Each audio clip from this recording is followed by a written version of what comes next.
Hey guys, so this video is going to be the top 10 books I would take with me to a desert island, and this comes from the Top 10 Tuesday meme, which is hosted by The Broken Bookish, a blog, and I will leave a link to their original post in the description. But basically it's like every Tuesday they have a top 10 list, and I'm not doing it on Tuesdays or anything because I'm not always able to post on Tuesdays and whatnot, so I'm just kind of going through all of the old memes and doing them on either my blog or here as I go through. This is the second one I've done. The first one I did on my blog.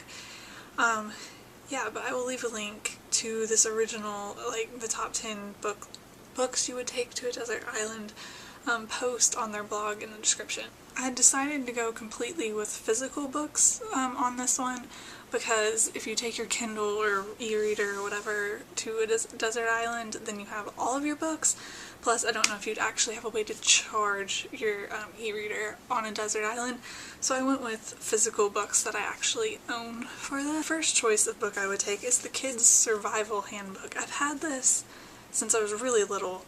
I'm not even sure, and it's geared towards kids, so I could definitely get a better survival book, but I own this, and it might come in handy on a desert island. I doubt the blizzard one would, but what to do in a hurricane or whatnot, I could possibly use. And this is me we're talking about, so I'm taking 2 Harry Potter books with me. I am taking Harry Potter and the Sorcerer's Stone because it's the first in the series and it just makes me really nostalgic, probably more nostalgic than all the other books, and I always enjoy reading it. And then I would also take with me Deathly Hallows because it's my favorite of the series. The last book in a series usually is, but and I just love it and would enjoy reading it. And it would actually be interesting to read these back to back because the difference in them would be even more obvious than reading the others in between.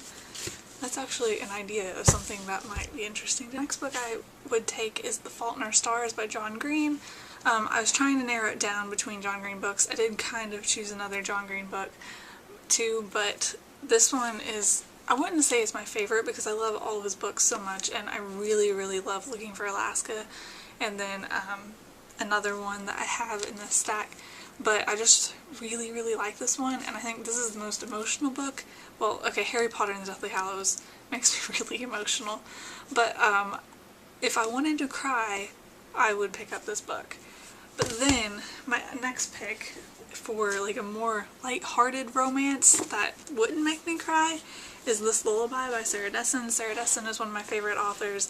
I've read all of her books except her 2 newest ones because she just had a new one come out earlier this week, I think, and I own the one before that. I haven't read it yet because it's in my huge stack of books I need to read. But this is my favorite of her books, so these are both romance, but if I want to cry, I'll read this one, and if I don't want to cry, I can read this one.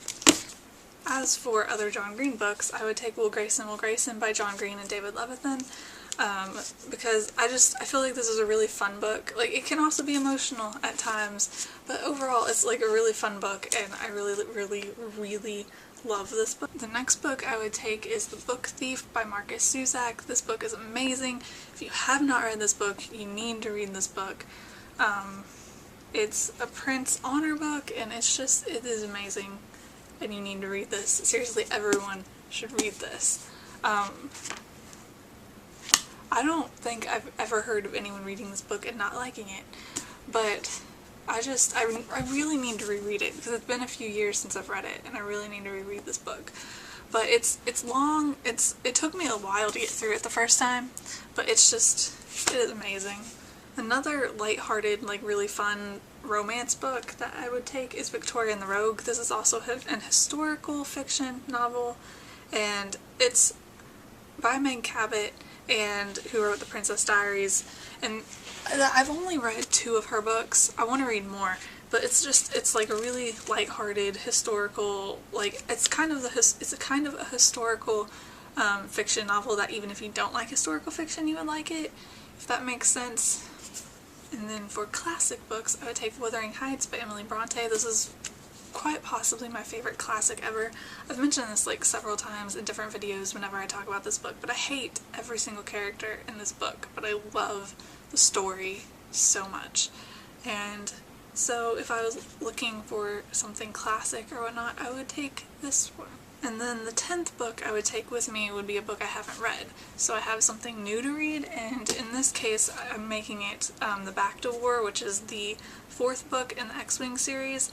And because this is the next book in my to-read list, I'm trying to work my way through this series, my next book that isn't an ebook that I plan to read. So I would take this with me because it's something new, but it's also I'm already in this series and I'm like really into this series so far, so I would be really excited. Well, I am really excited, but I would be really excited to read it on a desert island too. So those are the 10 books that I would take with me to a desert island, and that is all, and I will see you guys later.